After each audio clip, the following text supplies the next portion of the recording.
अस्सलाम वालेकुम व्यूअर्स, मैं हूं आपका मेज़बान अब्दुर्रहमान। गुज़िश्ता रोज़ इमरान खान ने अपनी दूसरी टेलीथॉन का इनेकाद किया, जिसमें एक मरतबा फिर 5 अरब 20 करोड़ रुपए सैलाब ज़दगान को अतियात देने का ऐलान किया गया। पूरी दुनिया से लोगों ने कॉल्स करके इसमें हिस्सा डाला। अब तक मजमूई तौर पर 2 टेलीथॉन्स में 10 अरब रुपए से ज़ायद रकम देने के वादे किए जा चुके हैं। तो रकम आई कितनी है? पहली टेलीथॉन में 5 अरब रुपए की कमिटमेंट्स थी, उसमें से 3 अरब 3 करोड़ रुपया वसूल हो चुका है बैंक ऑफ पंजाब में और बैंक ऑफ खैबर में, यानी पंजाब हुकूमत के अकाउंट में और खैबर पख्तूनख्वा के हुकूमत के अकाउंट में।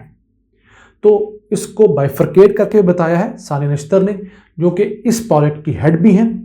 इंटरनेशनल मौजूद जो पाकिस्तानी हैं, उन्होंने 1092 मिलियन रुपए यानी 1 अरब 9 करोड़ रुपए भेज दिए हैं, जो कुल मालियत का 36% बनते हैं। जबकि पाकिस्तान में मुकीम पाकिस्तानियों ने 1938 मिलियन रुपए यानी 1 अरब 93 करोड़ रुपए के एहतियात जमा करवाए हैं। 64% पाकिस्तान में मुकीम पाकिस्तानियों ने एहतियात दिए हैं और 36% ओवरसीज पाकिस्तानियों ने पाकिस्तान पैसे भिजवाए हैं। अब बात करते हैं कुल ट्रांजैक्शंस कितनी हुई, तो 97,507 ट्रांजैक्शंस में ये अमाउंट रिसीव हुई है।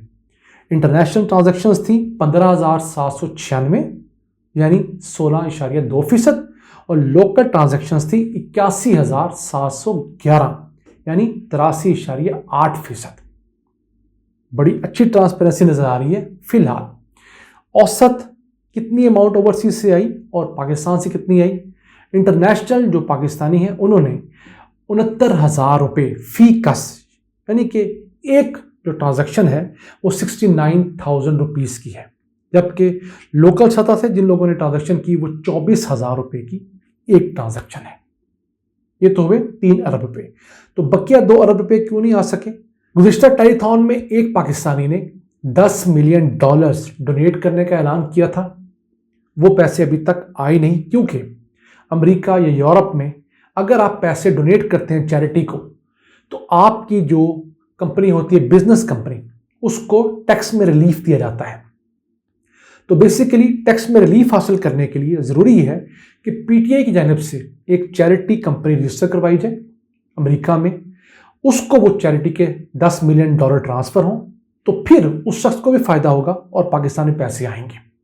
तो वैसे होता ही है उन ममालिक के कवानीन के मुताबिक, अगर आप अपने ऊपर जो वाजिबुल अदा टैक्स है उसका 50% चैरिटी में दे देते हैं किसी चैरिटी ऑर्गेनाइजेशन को, जो कि 501(c)(3 के कानून के तहत आती हैं, तो आपका 50% चैरिटी में गया हुआ पैसा आपका टैक्स काउंट होगा, और जो बकिया 50% आपने टैक्स देना है उसमें से आपको 25 माइनस कर दिया जाएगा, वो आपको नहीं देना होगा, और 25% बकिया टैक्स आपको सिर्फ देना होगा। तो फिर इन शॉर्ट आपने टोटल 100 में से 75% अदा किए, 25% फिर आपको बच गए। तो ओवरसीज पाकिस्तानी जो मल्टी मिलियनर हैं, उनके लिए एक बड़ा अच्छा मौका है कि वो इस मौके से फ़ायदा उठाएं।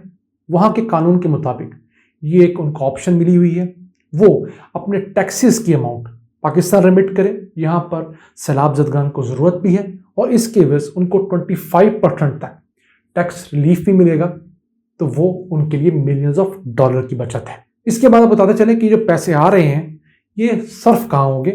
तो डिसीजन ये किया गया है कि जिन लोगों के घर तबाह हुए हैं उनको घर बना के दिए जाएंगे।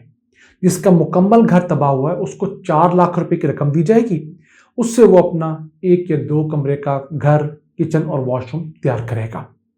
तो उसका तरीकाकार ये है कि 10 अरब रुपए जो इकट्ठे हुए हैं, इससे अगर 4 लाख रुपए को तकसीम करें तो 25,000 घरों के लिए पैसे कमिट हो चुके हैं, और इस दफ़ा जो कमिटमेंट हुई है उससे मज़ीद पैसे आएंगे इंशाल्लाह। तो समझिए 25,000 पाकिस्तानियों का तो फ़ायदा हो गया। अब 17 लाख घर जो हैं वो डैमेज हुए हैं। ये दोनों हुकूमतें, पंजाब की और खैबर पख्तूनख्वा की, अपने वसाइल से भी अरबों रुपए लगाकर अपने दोनों सूबों के अंदर जिन लोगों के घर इफेक्ट हुए हैं उनको रिपेट्रिएट करेंगी। ये पैसे उसके अलावा हैं। इसके अलावा इन पैसों से सिंध के अंदर भी 1 अरब रुपए की जो है वो चैरिटी की जाएगी, घरों को कंस्ट्रक्ट किया जाएगा और इन पैसों की डिस्पर्समेंट के लिए टेक्नोलॉजी को शामिल करने का ऐलान किया गया है। सर्वे शुरू कर दिए हैं। सबसे पहले जो टीमें हैं वो इन तमाम अजला जहां पर सैलाब आया है घरों पे जाएंगी, घर को देखेंगी, उस घर की तस्वीर लेकर उसको जीपीएस और पिन लोकेशन के साथ सिस्टम में ऐड किया जाएगा। घर पार्शियल डैमेज हुआ है, फुल डैमेज हुआ है, तस्वीरों के साथ ऐड होगा और सैटेलाइट के जरिए उसकी प्रॉपर मॉनिटरिंग होगी। फिर जो लोग इस तमाम मामले में मुतासरीन थे उनको बैंक्स के अंदर बुलाकर बाकायदा बायोमेट्रिक के बाद और कैमरास की निगरानी के अंदर पेमेंट की जाएगी ताकि उनका पैसा कोई और ना ले। रकम बड़ी है, 4 लाख रुपए की रकम है और हमने बेनजीर इनकम सपोर्ट प्रोग्राम के केस में देखा है कि पहले जब एटीएम कार्ड दिए गए थे तब भी बहुत करप्शन होती थी। फिर अब जो निज़ाम राइज किया सानिया नश्तर ने वो भी फ्लॉलेस नहीं, उसमें बहुत मसाइल हैं कि वो जो मुख्तलिफ पोज एजेंट्स हैं, इजी पैसा वाले, जैज़ कैश वाली दुकानें, वहाँ पर जब खवातीन जाती हैं तो उनसे अंगूठा लगवा कर 12,000 रुपये आया है तो 10,000 रुपये पकड़ा दिया जाता है, 11,000 रुपये पकड़ा दिया जाता है। तो करप्शन बेतहाशा है। मैं समझता हूँ कि 90% ट्रांजेक्शन्स जो बेनजीर इनकम सपोर्ट प्रोग्राम के तहत होती हैं उनमें ये इजी पैसा वाले, जैज़ कैश वाले करप्शन करते हैं। तो न जाने क्यों हुकूमत उसी को कैरी ऑन कर रही है। इससे कहीं बेहतर था कि जिस औरत को पैसे मिलने हैं उसको बाउंड करवाया जाए कि वो अपनी एक सिम जो है वो नाम पर रजिस्टर करवा कर बीएसपी के दफ्तर में रजिस्टर करवाए और उसके बाद वो फोन अगर ऑन रहेगा तो उस पर आने वाला मैसेज जो है वो दिखाकर पैसे वसूल करे और उस औरत का बाकायदा बैंक अकाउंट खुले। वो जिस बैंक में अकाउंट खुलवाना चाहती है बैंक अकाउंट खुलवाए। जब उसको उस नंबर पे मैसेज आएगा वो मुतलका बैंक में जाए, वहां से जाके अपनी पेमेंट ले, अपने अकाउंट में आने वाली रकम जब निकलवाएगी तो उसको पता होगा कि मुझे मैसेज आया था 10,000 12,000 का, मैंने 10,000 12,000 लेना है। और घरों में कोई 1-2 बच्चे पढ़े लिखे होते ही हैं, अगर वो खातून खुद भी पढ़ी लिखी नहीं या मोहल्ले में कोई ना कोई पढ़ा लिखा होता है, और वक्त के साथ साथ ये चीज़ ट्रांसपेरेंट होती जाएगी। तो आज के लिए इतना ही। अपने मेज़बान अब्दुर्रहमान को इजाज़त दीजिए और मेरी दरख्वास्त है कि जितनी हैसियत है उस मुताबिकत से चैरिटी ज़रूर कीजिए। पाकिस्तान में $30 अरब से ज़ायद का नुकसान इन सैलाबों की वजह से हो चुका है। अल्लाह हमारा हामी और नासिर हो।